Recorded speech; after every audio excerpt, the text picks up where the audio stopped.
अब शबाना आजमी कौन थी ये बताने की जरूरत तो नहीं है, लेकिन शायद पड़ सकती है। वो 1970 और 80 के दशक की आर्ट फिल्मों की और मेन स्ट्रीम फिल्मों की बहुत नोटेड एक्ट्रेस थी और बुद्धिजीवी भी थी, अभी भी हैं, लेकिन फिल्म एक्टिंग को छोड़ चुकी है। आप लोगों में से बहुत से उनके बारे में जानते होंगे। हम इसलिए जानते थे कि छात्र जीवन में हम फिल्म देखते थे और महीने में कम से कम 4 तो देख ही लेते थे। उसका फायदा भी हुआ। तो उन्होंने जब अपने पिता, उनके पिता बहुत इंटेलेक्चुअल और कम्युनिस्ट मूवमेंट के लीडर थे और प्रोग्रेसिव पोएट्री करते थे, उन्होंने अपने पिताजी से कहा कि पापा I want to become an actress. तो वो उनका परिवार पूर्वी उत्तर प्रदेश के आजमगढ़ जिले के बहुत ही एक ट्रेडिशनल किस्म की फैमिली से था।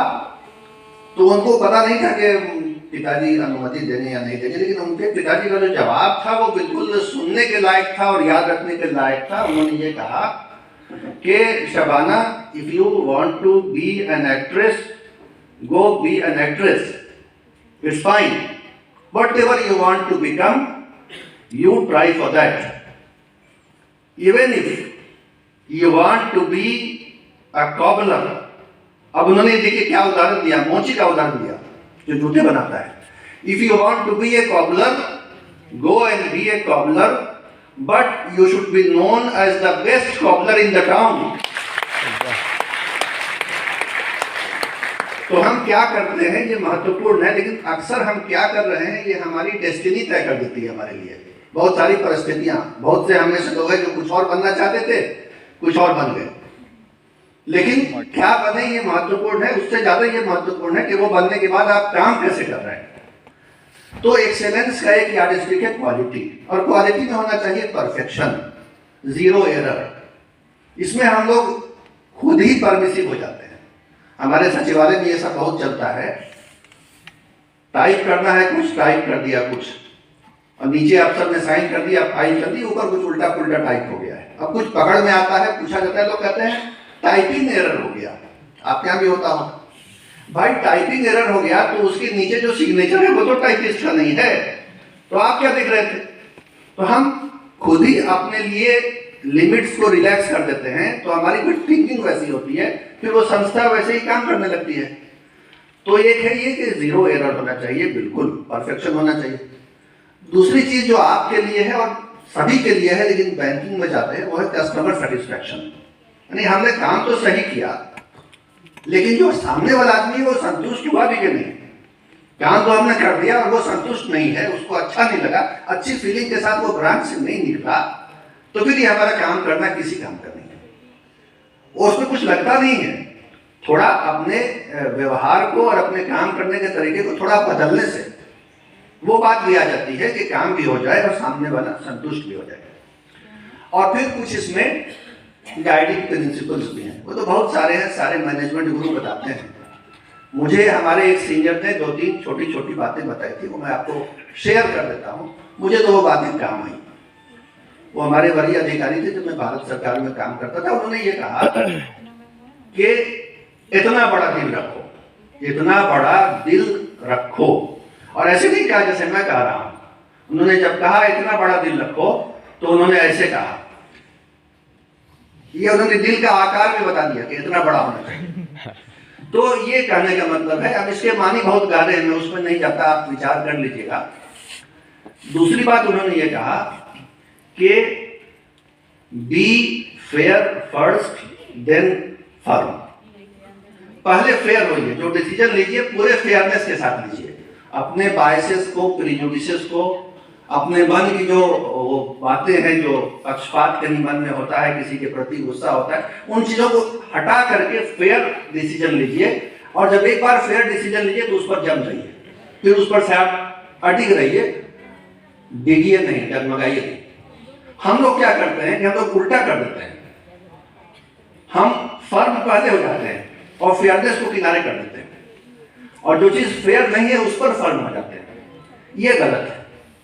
इसी में अत्याचार भी होता है, अन्याय भी होता है, लोगों का दिल भी दुखता है, हकमारी भी होती है। तो फर्म होने के पहले अगर फेयर नहीं हुए तो ये फर्मनेस जो है दूसरों के लिए तो घातक है ही, और हमारे लिए भी घातक है। क्योंकि इसमें हमारा इमेज खराब होता है, लोगों का हमारे प्रति इंप्रेशन खराब होता है, और अगर हमने लोगों को नुकसान पहुंचाया तो कहीं न कहीं कर्मा थ्योरी से फिर हम पर वापस भी आ जाता है। ये दूसरी बात। और अंतिम बात करके मैं बात खत्म करूंगा। उन्होंने वो भी बड़े काम की बात कही कि अगर किसी का केस आप रिजेक्ट कर रहे हो किसी भी कैपेसिटी में, तो जहां तक हो सके उससे बुला के बात कर लो और उसको समझा दो कि आप उसका केस क्यों रिजेक्ट कर रहे हो। अब ये कैसे काम चला, मैंने सोचा इस पर फिर कुछ व्यवहार में लाया उसको मैं। तो मैंने देखा कि मेरे पास फाइलें आती थी, किसी का जीपीएफ एडवांस है, किसी का इंक्रीमेंट है, किसी का प्रमोशन है। अब वो उसको देना पॉसिबल नहीं है, अब वो समझ रहा है कि मिलना चाहिए।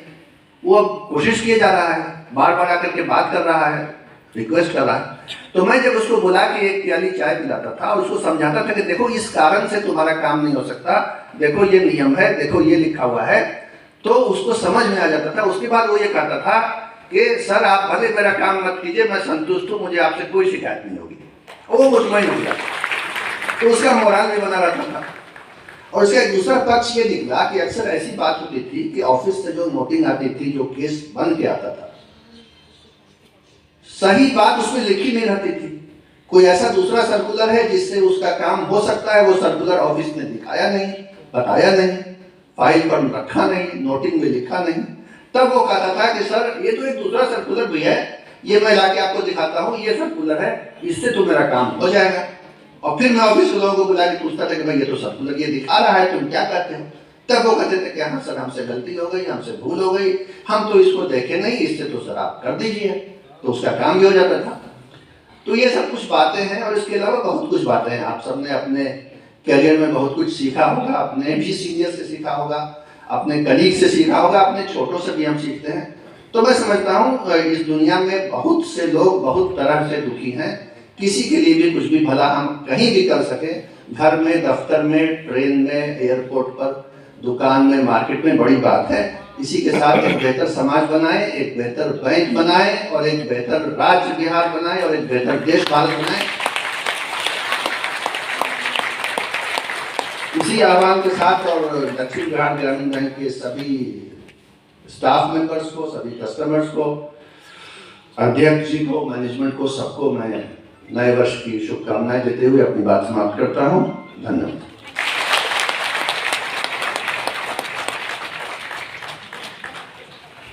बहुत बहुत धन्यवाद आदरणीय सर को। जब हम पीछे से सुन रहे थे तो हमें एहसास हो रहा था, हल्के लहजे में कहूँ, कि सर कोई पूर्व बैंकर रह चुके हैं। बैंकिंग ज्ञान के बारे में जो सर की गहराई देखे तो हमारा भी ये समझ बना कि सर बैंकिंग के प्रति बहुत गहराई से जानते हैं और आरबीआई को कभी काफी करीब से देखे हैं। तो सर के जो स्नेह और प्यार के सर हमारे प्रति जो दिखाया है सर ने, तो सर के लिए हम कहना चाहेंगे कि भीनी भीनी सी खुशबू बहार है, भीनी भीनी सी खुशबू सावन की बौछार है। कृष्ण पक्ष शुक्ल पक्ष का क्या कहना, सर आपका होना ही हमारे लिए त्योहार है, हमारे त्योहार है। और इस प्रेम के लिए सर ने जो बोला कि अगली बार कार्यक्रम में, तो हम तो हमेशा चाहते हैं सर आपके आज इस मंच पर आने से हम गौरवान्वित महसूस कर रहे हैं। और शायद यह हमारे लिए अविस्मरणीय हो गया है ये कार्यक्रम, कि जहाँ तक हमारी जानकारी है कि आप मुख्य सचिव के पदभार ग्रहण करने के बाद प्रथम सार्वजनिक कार्यक्रम के रूप में हमारे बैंक में उपस्थित हुए, हमारे मंच को साझा किए हैं। अगर तलाश करूं कि कोई मिल ही जाएगा सर, मगर आपकी तरह हमें कौन चाहेगा, मगर आपकी तरह हमें कौन चाहेगा। बहुत बहुत धन्यवाद आदरणीय। और अपने पूरे बैंक परिवार की ओर से हम आपको विश्वास दिलाना चाहते हैं कि हम प्रदेश के आर्थिक विकास में सदैव तत्पर रहें, और आगे भी हम पूरी समर्पण भाव के साथ तत्पर रहेंगे। और हम अब कार्यक्रम को आगे बढ़ाते हुए सर ने जो